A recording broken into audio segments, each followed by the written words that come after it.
welcome back to Throwback Thursdays. You're listening to myself, Nikki, Clarke, and the amazing Keith Harris on vrhotline.net. And joining us now on the line is the incredible founder of the Bridgmohan companies, the amazing Natasha Bridgmohan. Welcome to the show. Great. Thank you for having me, Nikki. I'm very, very excited to be here this Thursday afternoon. Awesome. Yes. I'm really amazed by what you do in the community. It's incredible. So I'd love for you to share just a little bit about who you are with the listeners. Oh, awesome. Well, can you tell us about your background? Yep. I'm actually stationed and housed in Toronto, Ontario. And as the president and CEO of the Bridge Group of Companies, what our motto is we're home of all of your financial needs. And as a young entrepreneur, I started off in my early 20s, and I started off in the mortgage business, and then it went off from there. I propelled into investments and credit and real estate development and property management and managing portfolios for our investors, at the same time helping everyday Canadians become, first-time home buyers or repeat buyers or investors in the real estate industry. It's a really rewarding position in respect to helping Canadians achieve whatever financial goals they set for themselves. So we've been doing this for well over a decade, and I have a great, amazing team here in Ontario. And what we do here every day is we give everyone the correct advice and the proper advice that they need to move ahead in their financial goals. And again, it's anywhere from arranging a mortgage to giving them credit advice, real estate and investments, and so forth. It's an umbrella of companies, and basically what we do is we educate everybody how to optimize their return by minimizing the risk in whatever category they're trying to achieve their goal in. So it's a wonderful gig to be part of. I love my job. It's one of the best jobs I think in the world. I mean, when I was young, ironically, I wanted to be a doctor or a lawyer. I didn't know what I wanted to do exactly, but I know I wanted to help. I wanted to help people. I wanted to have that self-gratification going home every night that I've changed someone's life. And it's very ironic because my team, I have a wonderful team, and they call me the mortgage doctor. I may not be able to heal people physically, but I'm healing people in very emotional, subconscious way that can definitely change their roadmap for success. So it's a really good feeling that I get at the end of the day, and especially investors who are looking to park their money safely in real estate. We have some great products and programs available to help Canadians achieve, their confidence in investments, and guiding them towards financial freedom is something that I really enjoy doing. That's amazing. Thank you.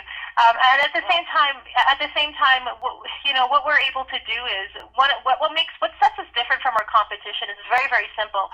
It's personal approach, and the way we do the personal approach is we really believe in the old-fashioned way of customer service, which is face-to-face meetings, and the way we approach it is it's all about education. It's educating each potential human being in front of us, understanding where they're coming from, and I think you have to have really great listening skills in today's world. It's a very fast-paced, growing world. A lot of things are digital, social media, emails, you name it, and people still need that recognition of trust from their subject matter experts, so someone like myself. So face-to-face meetings are always really successful with our clients because they gain that trust, and they provided them with educational resources. It's a tool that we have, that we're able to give them that value that they need. Very simple. Absolutely. Right. Yeah. So I always think, as a former educator of young children, that financial education is really important to have in the school curriculum. Have you been able to reach out to maybe younger children or even young adults and talk to them about maybe how to, nurture their credit?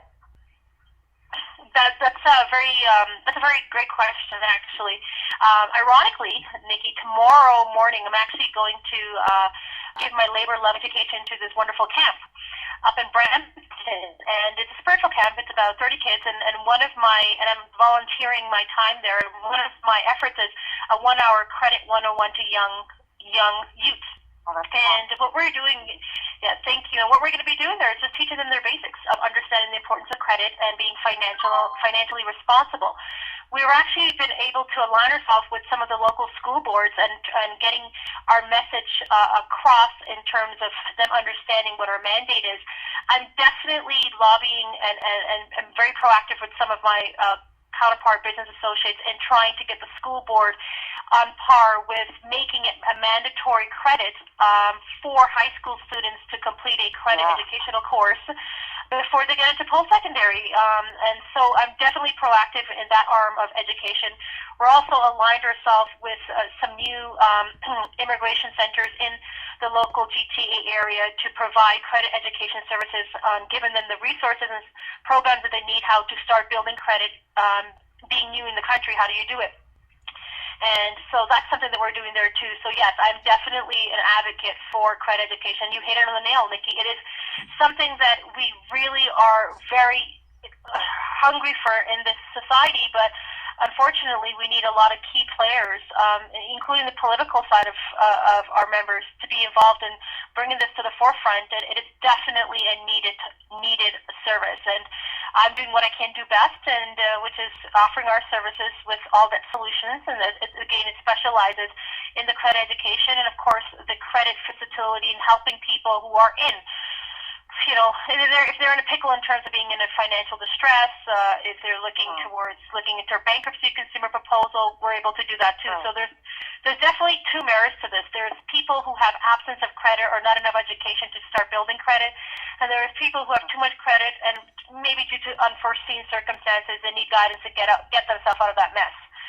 So again, so yes, you're absolutely right. So that's what we're doing right now, and we're continuing to be proactive doing that. I know we're friends on social media, and you follow me, and then I follow you, and I really promote a lot of education in terms of, young people being aware of what they need to do to set themselves up for the future. Mm-hmm.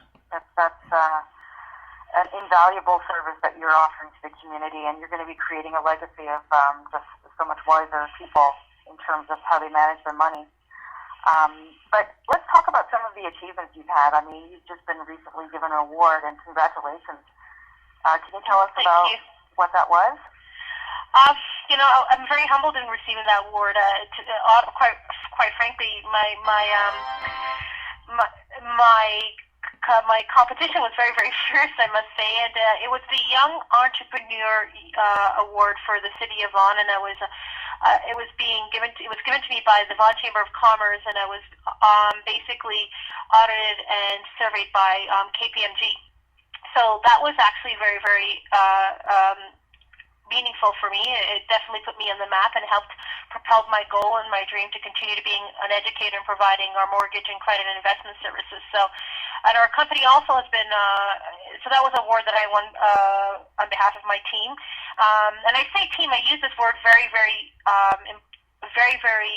often, because without my team, I wouldn't be where I am today. So I'm very blessed to have an amazing group of young team members, and it's a really great environment that we have here too. We've also been nominated to the top 5 Small Business Year of the Award for City of Vaughan, and we've had recognitions in terms of the financial industry, certain sectors too as well. So I've been very blessed to be recognized for those awards, and I feel very humble, because it definitely gives me the opportunity to do what I do best. And it's, like I said, I mentioned it, it's all about educating, and that's to me, that's my way of being successful. And even though we may not be able to attain that client or retain that client for our book of business, if they leave our office knowing more than what they came in with, then I've done my job.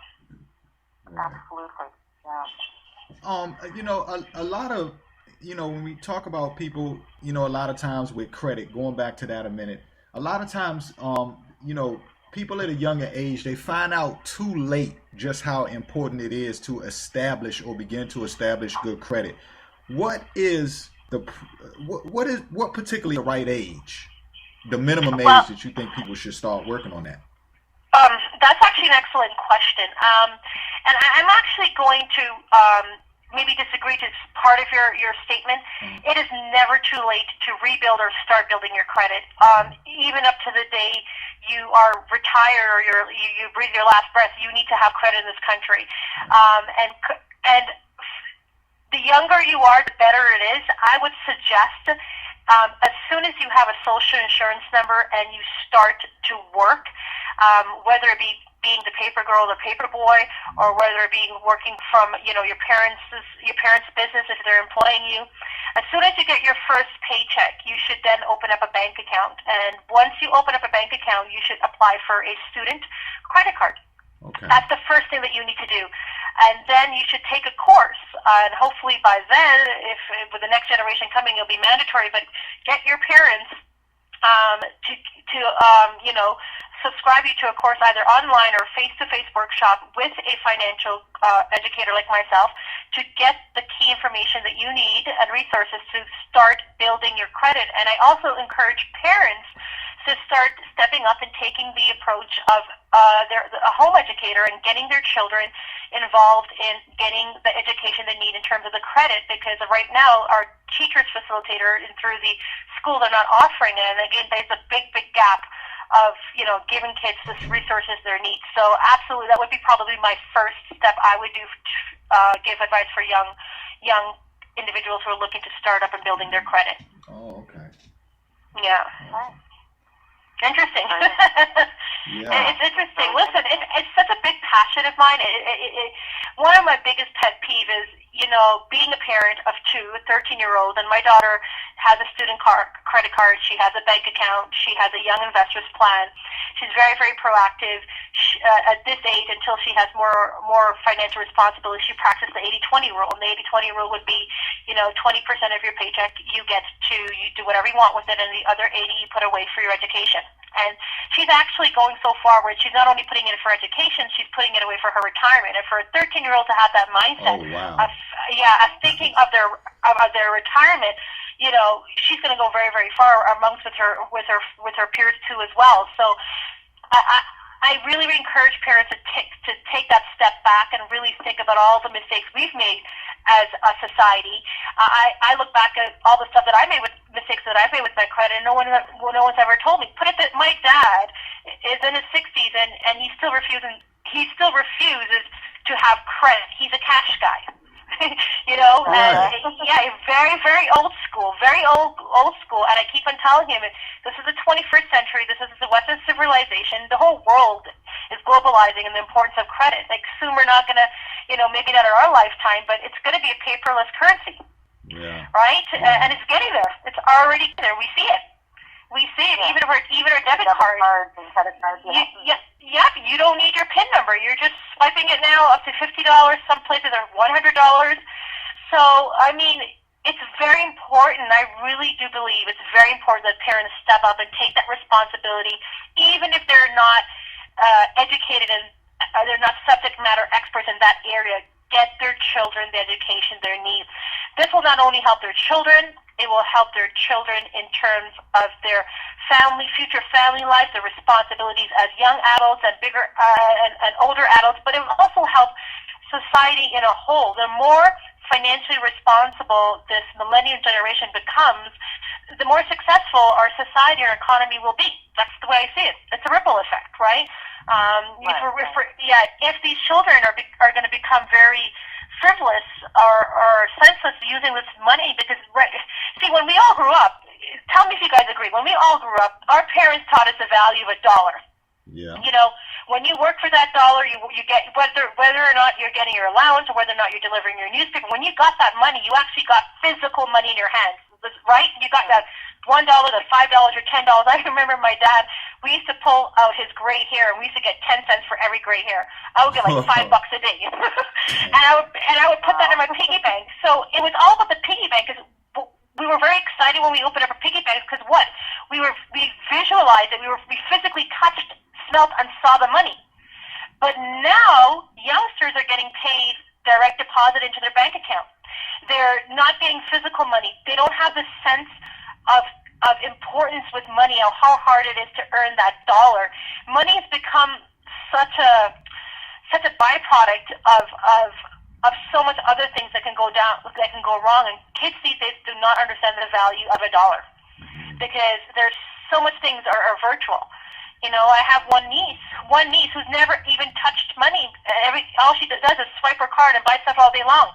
There's just no value of what really money means for a lot of this generation, and I think that has to do a lot with, you know, the technological world that we live in. So, I mean, do you agree with me? Yeah. I agree. Yeah. I agree.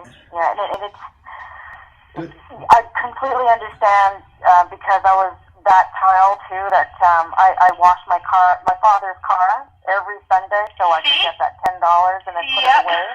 And I could put in the hours, you know, and then get a reward for it. But the children don't see the physical reward, so I guess that lends to a kind of an attitude of self-entitlement. I've seen a lot of that, you know. So it's like they don't have to work as hard, they don't have to put in as much effort because they just feel it's going to show up anyway. Yeah. So it's very different. Yep, and they think credit is just like a never-ending, you know, cycle. Like it's always going to be there. Maxing credit cards, minimum down payments. Debt it doesn't have any significant meaning to it. You know, it's really unfortunate where our younger generation is coming. And like I said, you hit the nail earlier when you mentioned it's all about being proactive and really taking up a stance on how important it is to educate these young people. And I think if there could be a lot more of us out there. And there are a few other really amazing companies out there that's doing what I'm doing too as well. But I mean, there's 35 million plus people in Canada, and there's well over 4.5 million youths. There's definitely a lot of work ahead of us. So, but it is definitely an uphill battle, but it's one with a good cause and definitely a good outcome if children follow through and educators, you know, persist on that education. They're consistent with it. Is there any truth? Is there any truth, or how does it work? I mean, because I hear some people talk about, hey, you know, if you want to boost your credit, get you a credit card, buy one thing, cut it up, pay it right away and cut it up. How does that work? No, that's so unfortunate because I was a victim of that same myth too. So in Canada, there's two different types. There's only two major credit reporting companies. One is Equifax and the other one is TransUnion. And of course, there's three different types of score. And the unfortunate thing is the consumer only sees something called the beacon score in the credit report. The lending side, the creditors who lend to the consumer, there's three different types of score in addition to the beacon score. One of them is your ERS, the other one is your bankruptcy score, and all kinds of stuff. So just to put it in layman terms, very, very, very simple. There's, of course, logistics and very high-level algorithms that one needs to understand how the score is built and what it means. But to squash some of those myths, if you have a credit card, never cut it up. Never, ever, ever, ever, ever cut it up. Keep your credit cards always in good standing. To maintain your credit score or increase it, when you use your credit card, always pay off the balance. Never carry a minimum balance. Pay off your balance. So that means you got to do some budget planning and use your credit card wisely and be financially responsible. So here are some tips I'm going to give our viewers tonight on how to be, you know, financially responsible and increase your credit score, maintain your credit score. Because right now, your credit score not only affects you from getting policy what's going to be.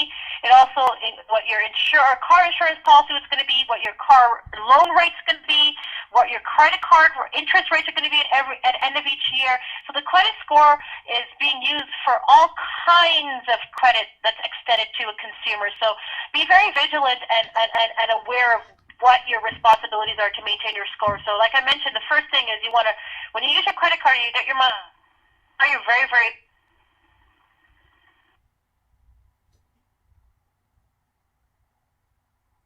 your credit card, never go to the limit. Always keep a good amount of available credit on your credit card because they risk you as a repeat abuser with credit per se.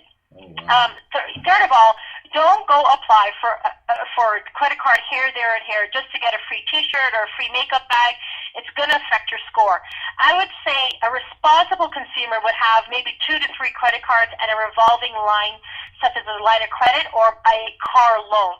I see people with 10, 12 credit cards, and that's not financially responsible. That will affect you. So get what you can afford, but you at least need a minimum of 2 trade lines, though. You need a minimum of 2 trade lines and a limit of at least $1,000. So if you just have a secured card of $500 and your score is 680, which is great, that still affects your cost of borrowing interest rate because you don't have active trade lines. So that's very, very important that people understand that you need a minimum of 2 active credit trade lines. Now, the good news is, slowly but surely, that if you do have a mortgage and you don't have a credit card, mortgage companies are now utilizing Equifax and TransUnion, and they are putting their your mortgage balance on there in your terms, so it's reporting it as a trade, but you still need that extra one. So it's very, very, very important. Now, if you cut that credit card, and you cancel it, then you have nothing left. Then you have something called absence of credit. So if you're new to this country, or you've never applied credit, your score will be reported as R, which is a reject. And we consider that absence of credit. And believe it or not, absence of credit can be just as bad as bad credit. Right. Because if you have no credit, the creditors can't score you and give you a fair cost of borrowing interest rate on anything that you apply for, whether it be a car loan or a mortgage loan or whatever it may be. So they're just going to put you in the same pool as bad credit because you got no credit. So again, it is a catch-22. So I'm not a fond believer of abusing credit, but I love my credit cards. I have amazing travel credit cards, but I pay off my credit cards every month, and I've learned to be, financially responsible in terms, and I do that by being, fiscally responsible, by planning my annual budget, my monthly budget, my daily, weekly budget, and it works. And if you have a partner, it's always good once in a while to have that conversation at the kitchen table and redo the numbers and see where you can adjust your lifestyle and put some money away for retirement too. That is something that's also very important. Okay, great. All right. Wow. I'm gonna need y'all to hold on. I go get that credit card I just cut up yesterday and. At least if you have two remaining, you're still good. Oh, okay, all right. I shouldn't have been listening to my cousin tell me that. No, I'm joking, but wow, okay, that's great information though. That is great information, and really, really grateful for you being here and just hear the passion in your voice. Like, yeah. What is it that fueled your passion about what you do? It's actually a very, very simple story. It's a long one, so I'll cut it really short.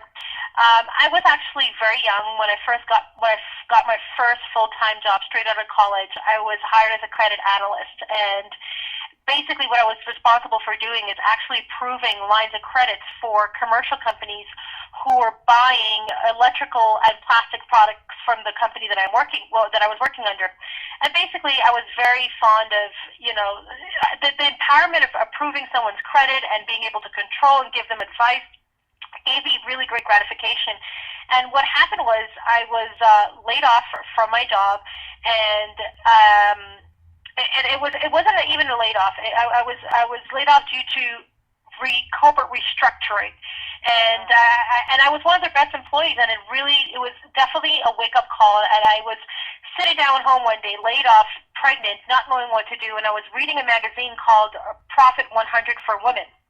And basically, that magazine was talking about up-and-coming young women in the Canadian society, what they're doing, and so forth, and how the mortgage industry was prospering, and so forth. So basically, that was really that was one of my rude awakening. And basically, I got my mortgage license, and I never looked back.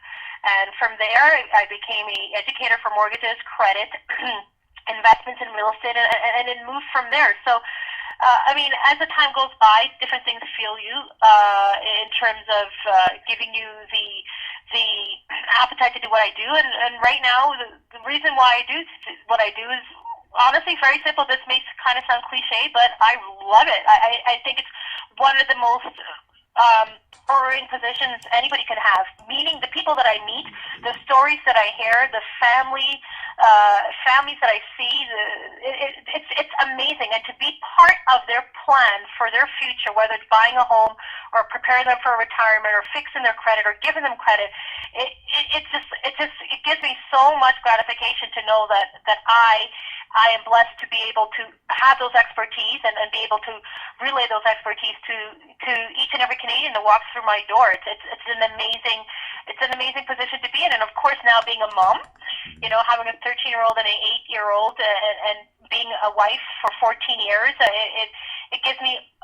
more fuel to do what I do best, because I want to make sure that I take care of my family and I have a really great, healthy retirement, and get more into the philanthropist work as I get more time available, and try to do what little part I can leave on this planet as a good legacy as an educator. Then I've done my job.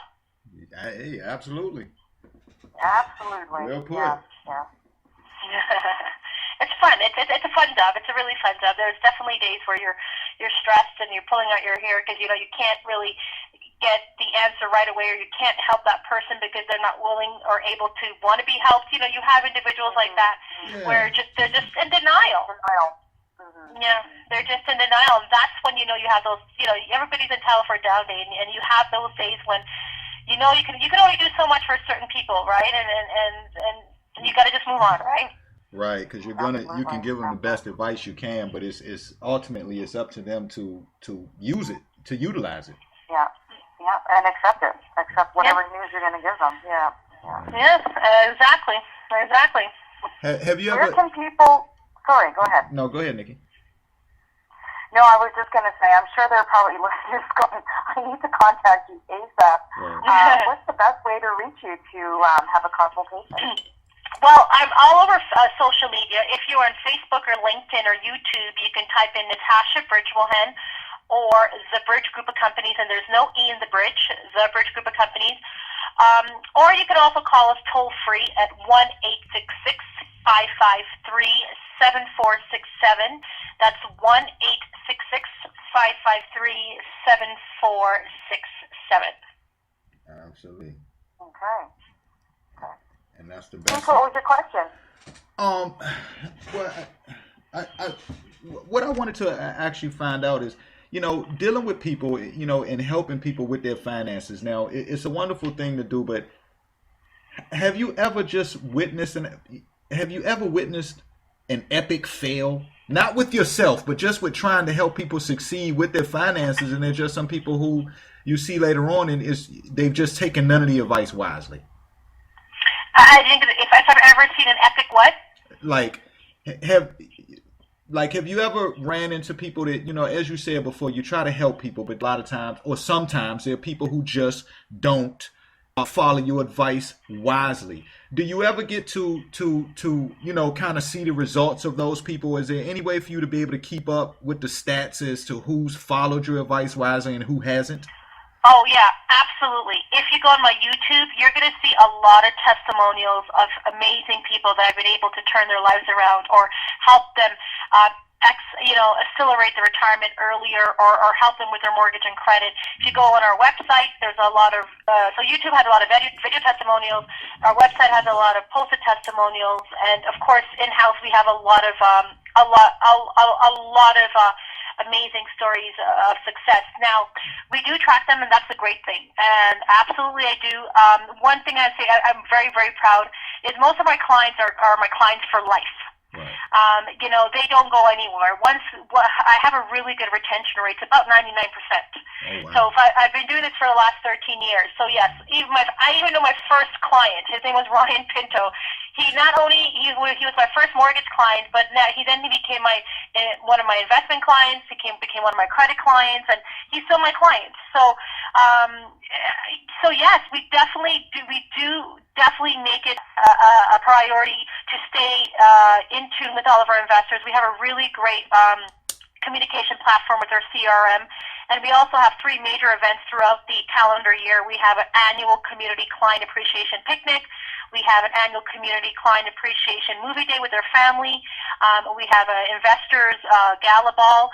So absolutely, we're upfront and personal in all of our investors, all of our clients, all of our mortgage credit client lives as much as we can. Of course, provided they're welcoming us into their lives, we're always there. But you do get the ones where you spend an enormous time and energy, and where I'm finding where the disconnect with those ones that are not successful, it's usually a spouse. Mm-hmm. It's the married couple that it's very, very hard when one spouse is not on the same fence as the other. So, and that can be really, really hard. And usually it's not the financial resolution that's holding them back. It's more of a lack of communication between husband and spouse. There's been so much breakdown in their marriage, whether it may be to financial abuse or alcohol abuse or gambling abuse or whatever it may be. There are deeper problems that are rooted in the conversation that roadblocks me from helping them to succeed. Right. It's very hard for me to enable them to do what they need to do because they have bigger problems coming into my office, and a lot of times when people come into my office, it's really too late because it's gotten so deep that they need more of a spiritual counselor or a psychological counselor to help them back, do what they need to do. Right.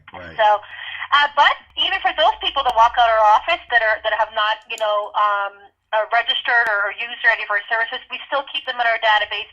They still hear from us. They still are always invited and welcome to our family corporate events. I'm definitely a believer. Just because somebody walks out your door, that doesn't mean you're going to cross bridges later on in the future, right? Yeah. So, time and place is for everything, but you hit on the nail. Absolutely. We do keep in contact. We do measure our success rates. We do make sure that we write up stories in terms of our clients' success stories. We try our best to have everyone, make it known that, what we do is it's a good thing, and the more people that are on board, the more people will be able to help, right? Totally. Yep, absolutely. All right. Well, we could just keep going and talking to you. You are a formidable woman. You're doing great things in the community. I want to thank you again for taking the time and sharing all this wonderful information with us. And can you repeat again how people can get in touch with Natasha? Yes, absolutely. Listen, and because I know, Natasha, I want you to give out the website again in just a second. But in the meantime, for those people who need to, and there's some people who need to call, you need to call today. Well, it's after 5, but what time are you guys? Listen, Natasha, what time are you guys open? Like, what's business hours for you? Our business hours are Monday to Friday, 8:30 a.m. Eastern Standard Time to 5:30 p.m. Eastern Standard Time. We are open on evenings and on every other Saturdays by appointment only, but we do have evening appointments and weekend appointments available too. So, and that is Eastern Standard Time, Monday to Friday. Right. And the phone number for everyone to dial, make sure you grab your pens. I'll give you about 2.5 to 3 seconds while I'm talking. The number is 1-866-553-7467. Again, that's 1-866-553-7467. And Natasha, if you'll give them the website to go to, please. Yep, it's www.thebridgegroup.ca. There's no E in the middle right after the bridge, so it's the Bridge, BRIDGGROUP.ca. That's right, and contact them and get your finances in order, your mortgage or what have you. Nikki, I wanted. Well, okay. Can I ask one more question, right quick, Nikki? Do we have time? Yeah, we do. Okay. Now I heard you mention investments, and this is important for a lot of people too out there. Just people that are in the business world. I know you deal with the mortgages, but so you all deal with investment also as well, right, Natasha? Yep, we actually have a fund company that specializes in mortgage investments, and we also do, we work with individual investors for self-directed investments as well. Now, these type of investments are a lot more secured and a lot more safe. There's a lot less volatility as there is in the stock market. They're more secured. And these investments are for individuals who are looking for passive income today or for long-term growth for early retirement, and they're anywhere fixed between 5 they're between 5 to 10%, depending on your appetite for the quality of investments and the risk assessment of what you qualify for. And as a licensed mortgage broker, what we do is we align you with some great investment products and services that are available through our pipeline of fund advisors and mortgage investment companies and so forth. So it's a really great tool, and we have over 400 investors under our umbrella, and we're continuing to grow. And every day at a time, our goal is to make sure that each investor understands their goal and their 6 critical questions that they need to identify. And we're looking for investors who want to build multiple streams of income. And if you have that mindset to build a recession-proof retirement portfolio, then I'm the woman that you should be calling. We do private one-on-one, highly strictly confidential meetings, and what we do is we create an action plan, and we do a KYC, which is Know Your Client form, and we set a strategy for investment growth. And if you are a person who loves real estate and you don't really want to own the real estate, but you love the real estate market and you want to get into real estate, and this is the way to go. Okay, yeah, I had to ask that question because it definitely people definitely want to focus, as well as they want to realize how to build credit and pay back. One thing people want to know is how they can make an extra dollar.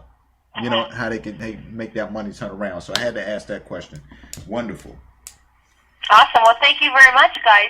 It was very, very nice to be on your radio show, and I would love to come back on whenever you welcome me. I'm here.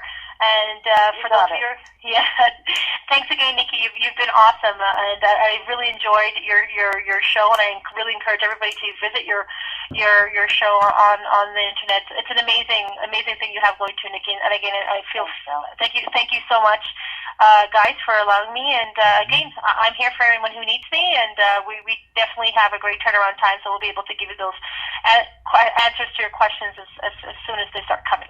Right. Absolutely. Beautiful. All right.